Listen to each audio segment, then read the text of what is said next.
I'm Liz Spencer, and welcome to Business Connection, introducing you to the names and faces of Naperville area entrepreneurs and business owners.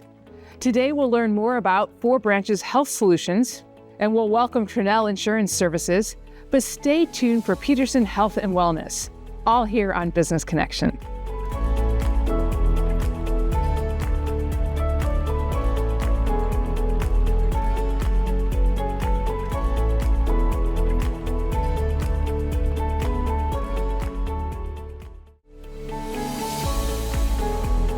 Welcome to Business Connection. I'm your host, Liz Spencer, and joining me now is Peterson Health and Wellness. Welcome, Ruth Ann. Thanks for being here. It's my pleasure, Liz, and thank you for having me. Now, let's start with what is Medicare? Medicare is a federal health insurance program for seniors age 65 or older, or individuals under 65 who have certain disabilities and conditions. And there's so many parts about it. If we hear about it, and it's confusing. Tell me a little bit about what the alphabet soup means. Okay, so there are 4 or 5 parts to Medicare if you include the MedSup, and we'll talk about that last. But the main 4 parts is Part A, B, C, and D. Part A is your hospital and patient coverage. It can help with costs with skilled nursing, hospice care, some home health care. B is all of your outpatient services like your medical, your major medical you might get at a company, employer-sponsored insurance. And it covers all of your outpatient labs, doctor visits, outpatient surgeries, that sort of thing. And Part C is the one you hear a lot about on TV every year. It's the Medicare Advantage plan that includes Parts A and B. But it also adds Part D, which is the prescription drug portion of Medicare. So that's the part that deals with all the medications and specialty drugs and injections that some individuals might need. And then I call Part E the MedSup. MedSup is a little different. It's not the same level of restriction as the Parts A, B, C, and D. It's primarily regulated on the state level, whereas Parts A and B, which are original Medicare, are facilitated on the federal level through CMS, which is the Centers for Medicare and Medicaid. Now, you mentioned that Medicare Advantage, which we do hear a lot about in the media.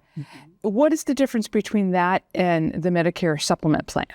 Okay, so original Medicare, Parts A and B, Liz, are designed to cover only 80% of the medical expenses. And then there's a 20% portion that if consumers just stayed with Parts A and B, which they could do, then they're automatically going to be exposed for that 20% coinsurance. To help alleviate that concern, that cost, they have 2 options. They can sign up for a Medicare Supplement Plan, and that's the plan that you usually hear about that has like Plan F, Plan C, Plan G, Plan N, and combine that with a standalone prescription drug plan. So that's the MedSup. The Medicare Advantage plan is an all-in-one plan that combines prescription drugs, so you don't need a separate prescription drug plan in most cases, not all. But it also adds a whole host of other benefits that the Medicare Supplement Plan doesn't cover, like vision, dental, hearing, aids, meal programs, gym memberships. Some MedSups will include a gym membership, but a lot of them don't. And the primary difference is with the MedSup, you would have 3 cards. You would have your red, white, and blue A and B card, your standalone prescription drug card, and your MedSup card. The Medicare Advantage plan is 1 card. And the main difference is one has a monthly premium, and in most Medicare Advantage plans, they do not have a monthly premium. And the MedSup would allow the consumer to see any doctor, specialist, or hospital they choose. I always say, if your doctor was on the moon and you had a rocket ship to get there, you could see him or her with a MedSup. With a Medicare Advantage plan, you have certain categories within the Medicare Advantage plan, like HMOs, PPOs, but they have networks. And so the trade-off is you don't have to pay a huge monthly premium, but you have to see doctors, specialists, and hospitals that are in the plan networks to get the lowest cost share. So I want to know, Ruth Ann, why do you know so much about this? So tell me a little bit about Peterson Health and Wellness and what your business is all about. Absolutely, Liz. So I've been in the Medicare business now over 10 years. I've been in the health insurance business for over 20 years. But I took on the Medicare business a little over 10 years ago. And I really love what I do, Liz, because I really look forward to educating consumers about Medicare because I know it can be very daunting at first. And I like to advocate for them when they have issues as they try to implement and learn their plans, how to use them. If they're having billing issues with hospitals or doctor visits where they can't get in to see a doctor for months at a time, if they're having issues with medications being delivered on time, I'm that individual that will go the extra mile. And I'm like that adult daughter. I would get on the phone with these entities and try to troubleshoot and figure out what the issues are so that my Medicare beneficiaries don't have to do that on their own. They don't have to worry about 800 numbers. They call me direct. I'm local. They have direct access to me. And this is a part of my business that I actually enjoy most is sometimes people will get those really bad diagnoses and they just need someone to talk to, someone to kind of help ease their fears, their anxiety about it. And I don't mind being that person because some seniors out here, they don't have anyone. I think that's wonderful. The word that comes to mind for you is compassionate. Absolutely. I empathize with a lot of the issues that the seniors might have. And I just do my best, Liz, to help them, especially with those crazy customer service calls. I never give my people 800 numbers. And if I can get on the phone with that customer service person, and even if that person is in the Dominican Republic or in the Philippines or someplace like that where their dialect might be a little difficult for our seniors to understand, I'm the person who does the footwork there so that I can get back to my Medicare beneficiary with the resolution and help buffer them. That's the word. I like to help buffer them from having those long and unpleasant and frustrating experiences. That's awesome. And we so appreciate you and your business. I want to just give you an opportunity to clarify a little bit that you don't work for Medicare. Absolutely. And thank you so much for pointing that out, Liz. Absolutely. I do not work for Medicare. I am self-employed. I'm a business owner. I am certified by Medicare annually through CMS. They have an AHIP course that we take every year. And I am licensed by the state of Illinois to promote health insurance and life insurance in general. And then I'm appointed by each carrier that has a contract with Medicare. And then as I enroll them, I advocate for them and assist them going forward and ongoing with their Medicare needs. That's awesome. Because it's a complicated procedure and paperwork, and it's at a time where, it may be good or bad for you. I really enjoy that personable service aspect to my business. It's kind of where I smile inside and shine the most when it's not in getting their signature on an enrollment form, although that's how I make my living. The carriers that I'm appointed with, they pay me a commission for enrolling. The commission doesn't come from Medicare. And I don't know if I made that distinction earlier, that I do get paid commission from the individual carriers that I'm appointed with. But it's where inside I smile the most when I have the opportunity to troubleshoot and work on some of those issues. And I don't know why I enjoy it. I just do. And sometimes when I get on the phone, the reaction I get, well, a lot of like hospital billing people or doctor's offices or even pharmacies, they'll say, "Are you an attorney?" I say, "No." But I just want to try and help get their issue resolved. And I present myself as a Medicare specialist advocating for that patient, for that particular invoice or whatever the case may be. So I'm not trying to deceive people in any way. I introduce myself exactly as who I am. And I just try to work with these other entities to try and help resolve the issue that the senior is having. That's wonderful. Well, we need more people like you, Ruth Ann. So thank you so much for joining me on Business Connection. We wish you a lot of luck, and thank you for all the information today. It's been my pleasure, Liz. Thank you. We'll be right back with more Business Connection.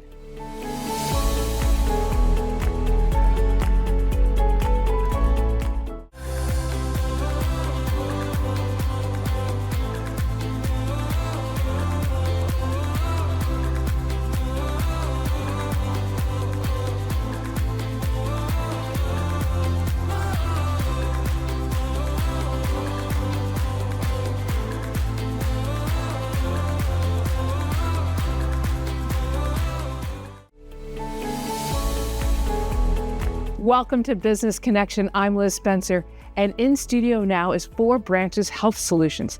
Thanks for being here, Greg. Thank you, Liz. Tell me a little bit about the services you provide. I am a holistic health clinic. My main specialty is acupuncture. I'm licensed as an acupuncturist. So I do acupuncture with almost all patients, and I do a variety of traditional channel-based styles of acupuncture that work with meridians and traditional acupuncture points, as well as more like local orthopedic style needling, or what they call now dry needling. Mm-hmm. So I'll use both or one or the other, depending on what the patient needs. I also do what I call clinical body work, which is a combination of different techniques of, from manual therapy systems or styles from around the world. Some are more traditional, like Tui Na, which is like Chinese massage, Thai massage. Some are more modern, like myofascial trigger point therapy, PNF stretching, things like that. So I'll incorporate different techniques from those systems as it seems appropriate for the patient. And then I also am a certified herbalist. So I've been trained in traditional Chinese herbal medicine. The herbs we use are already, the bulk herbs are actually boiled down with water, and then the liquid is used and mixed with usually like a potato starch and dried into a powder. So the patient just scoops out their dose, mixes it with water, hot water, like making instant coffee and drink. So I'll use that for a variety of conditions, especially internal conditions where, acupuncture is not going to be as quick or effective. So I'll use herbal medicine for that. And then last but not least, I do health coaching, which I think is probably the most transformative service that I can provide. And that's really geared towards helping patients, empowering patients to understand the basics, the fundamentals of self-care, and give them practical, actionable steps that they can take today to start improving their health.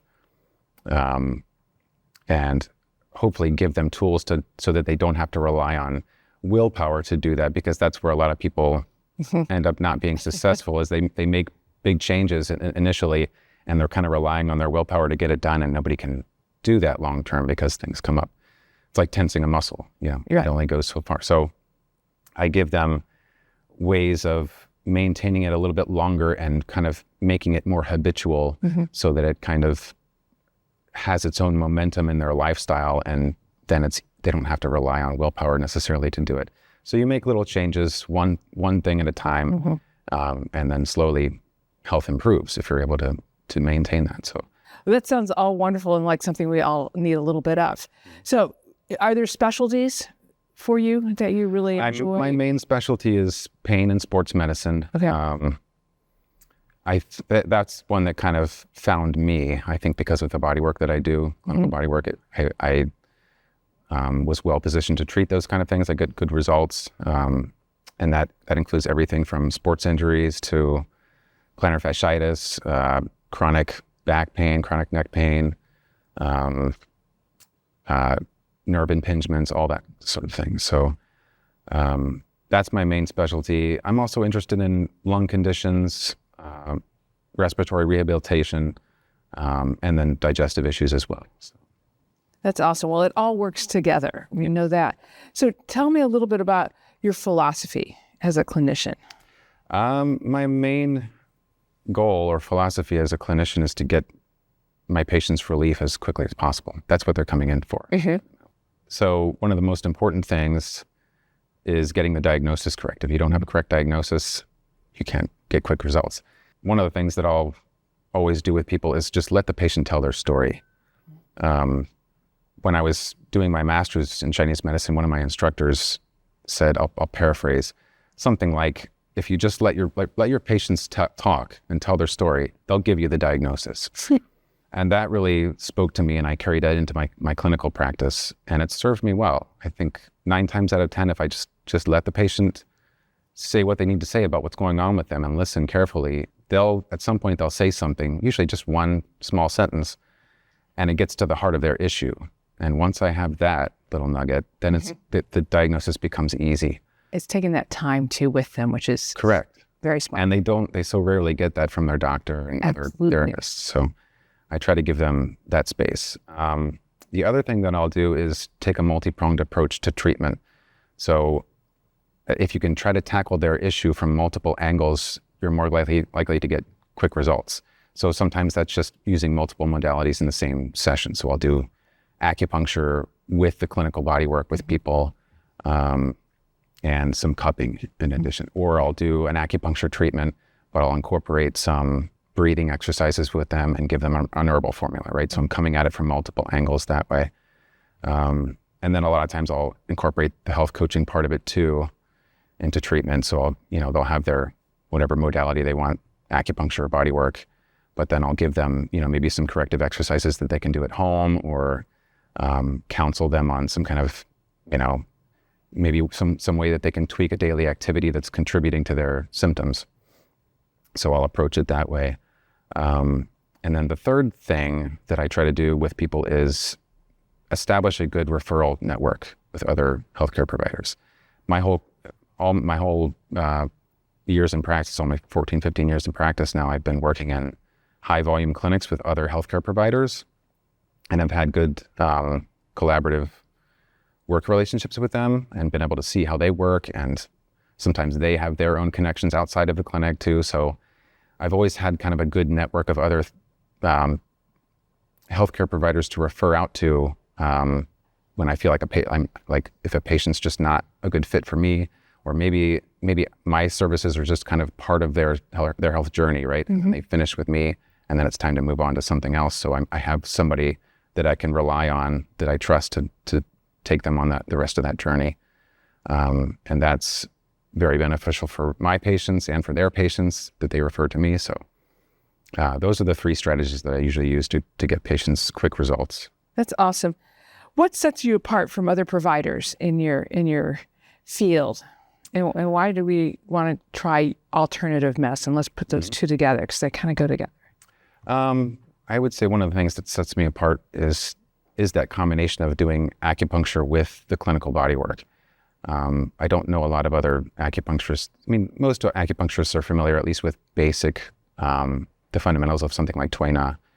But I don't know a whole lot that incorporate techniques from a wide range of body work or manual therapy systems the way that I do in treatment. So that's one thing that probably sets me apart. Traditional Chinese medicine is, it's a holistic form of medicine. It's not that it's for everyone necessarily, but it does have its own unique strengths that I think a lot of patients can benefit from. And that's why I liked incorporating it in with other forms of therapy like physical therapy and chiropractic therapy and all that kind of thing. I think it's a nice complement to a lot of other healthcare systems that people can employ. So. Well, and I think that's very smart, because I do think combining a lot of different modality will get at the heart of a patient's problem. So it's not one clear path. Yes. And so someone like you who takes a holistic approach and really takes that time to listen, it's so important. So I so appreciate you stopping by, Greg, and telling us a little bit about what you do and how you do it. I think it's going to really benefit people. So thank you. Well, thank you so much. We'll be right back with more Business Connection. Stay tuned.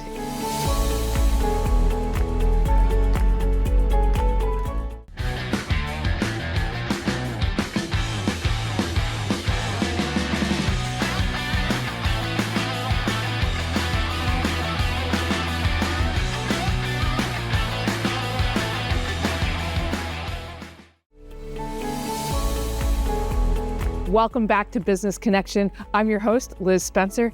Joining me now is Anthony Trunnell from Trunnell Insurance. Welcome. It's good to be back. Tell me a little bit about why I feel like my home and auto insurance has really risen in the last 2 years. It's due to all the factors that have increased the cost of everything else. The cost of cars have gone up. The cost of houses has gone up. Everything has gone up. Contractors fixing them, the length of time it takes to fix them. You have to wait for the materials. You have to wait for the guy. Getting somebody to come to your house is almost impossible. They're all busy. And because of all those delays, and because they all charge like 20 or 30% more, it's finally starting to hit the industry. So there's like a delay when it's initially hit versus when the insurance companies hit it in the claim. There's like a delay. So, and then the other thing is, and actually I just saw on, it was CNBC this year, that the average auto policy in the United States has gone up by 23% in 2024. So that's the whole country. And actually, I saw, this is actually interesting. The number 2 state in the country, obviously number 1 is Florida. Everybody would say it's Florida, right? But the number 2 state for increases this year was Illinois.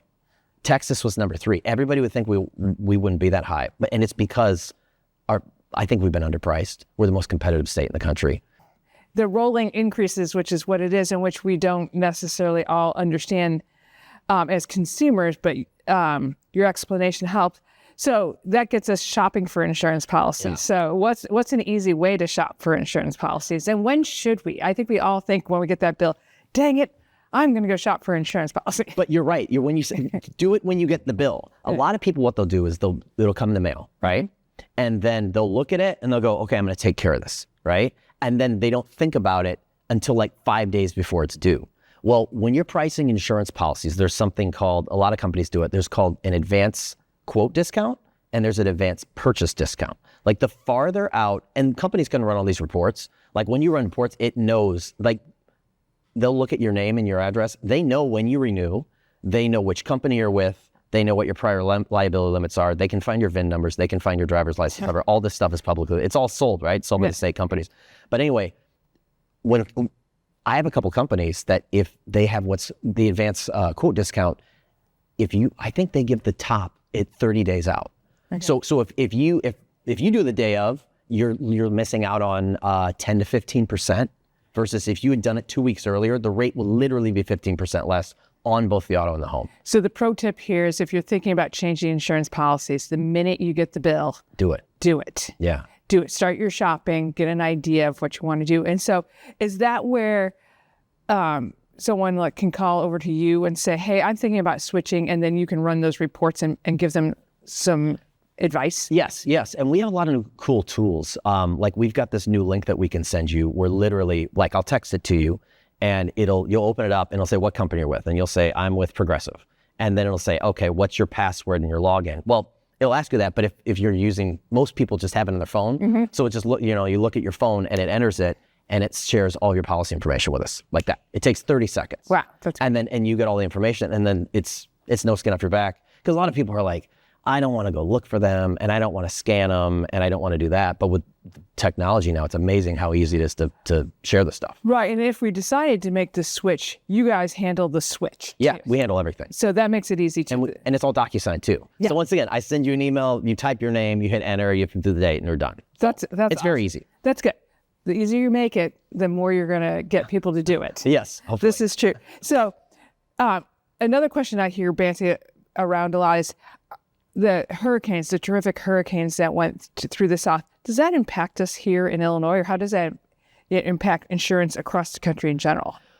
It used to be like 30 years. Let's say Andrew. Andrew actually was so big it almost bankrupted State Farm. People don't remember that, but State Farm almost went under. That's how big Andrew was.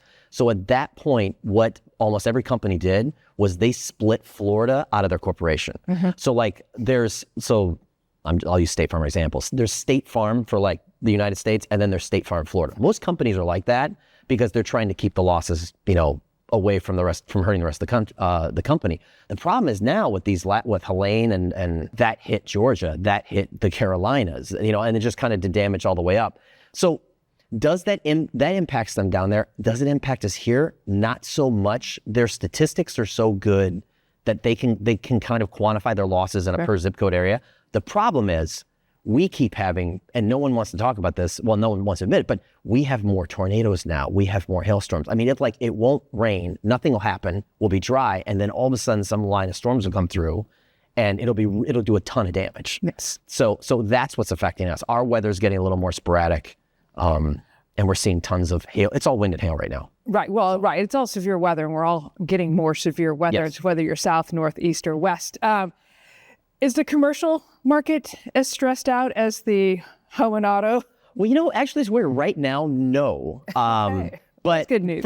For most of it. But it's weird. My Travelers, I was talking to my Travelers rep, and their goal this year is that only 25% of their business has a roof exposure on it, which means that they want workers' comp, they want general liability, but buildings right now, like everyone is scared of building. Like if you came to me, a year and a half ago and said, Anthony, I've got this beautiful apartment building, 6-unit, whatever, or mixed use. A lot of people have that down in the city. I could get you probably 6, 7, 8 competitive rates. Now you call me with that building, I can get you maybe 1. Wow. There's a lot of, I'd say half the customers that call me, and it's because of the roof, that's the wind and hail and everything.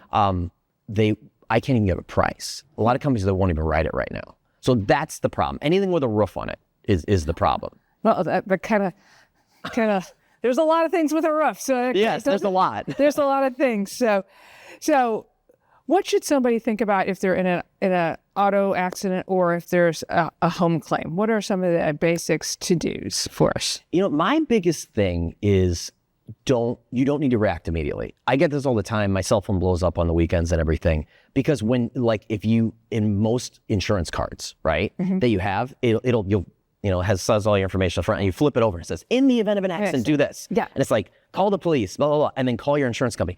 Actually, no, you don't want to call your insurance company right away. Now, the only time you should call them is if you know it's your fault. Like, you screwed up, you rear-ended somebody, the damage is egregious. But in most cases, if somebody else hit you, right now they're quantifying everything. Everything goes on the record. Everything. Even a 0 payout claim is being counted against people now. Everything. So when you pick up that phone and you call them, it's immediately putting a bad mark in your air. And I hate saying this because it didn't used to be this way. Right. They used to be the only thing that was bad was an at-fault accident and a speeding ticket. That was it. Now, I'm seeing people's policies impacted by a towing claim. I had a person, a lady came into our office. It was like $700 for a policy, right? She said, I haven't had anything. She had. So we ran her record. She had one towing bill for $78. Because she had that towing bill, the rate went up to $800 a year. So in other words, she's going to pay for that towing bill for the next 3 to 5 years. Wow, that's ridiculous. Instead of turning it in. So I always tell people, and the other advice is, you can turn in an accident up to a year after it happens. You can turn in a home claim up to a year after it happens. So what I always do is find out what's going to cost, right? See what's going to cost, because sometimes you'll freak out and be like, oh my God, I need to do this and everything. And then a contractor comes out to your house and they're like, oh yeah, I can do this for like $1,000, $1,200. Don't turn that in. Right. You only want to turn in stuff that you have to turn in. Right. That's the key thing. You only turn in what you have to, and that's usually a bigger claim. That's what insurance is for, especially these days. It's do the little stuff yourself you're going to save in the long run. Oh. Is that a pro tip that? Oh, yes. Because once again, what if you turn in something small? You're like, oh, should I turn this in? Should I turn this in? It's going to be this. And then you turn that in, and then 2 months later, you have a $20,000 loss where you wouldn't even consider turning in. Now, all of a sudden, you're a problem. You've got 2 claims. You could get canceled. You're going to see massive rate increases. So yeah, you really want to think about it, but take your time. That's my big advice. Take your time before you turn it in. There's plenty of time. Don't pay attention to don't pay attention to what it says in the back of the insurance card. Don't panic. Don't panic. Don't panic. Yeah. That's great advice. Thank you so much for stopping by, Anthony. It's always so fun to talk to you, make insurance make sense, and a little less scary. So I appreciate that. Thanks for having me. We'll be right back with more Business Connections. Stay tuned.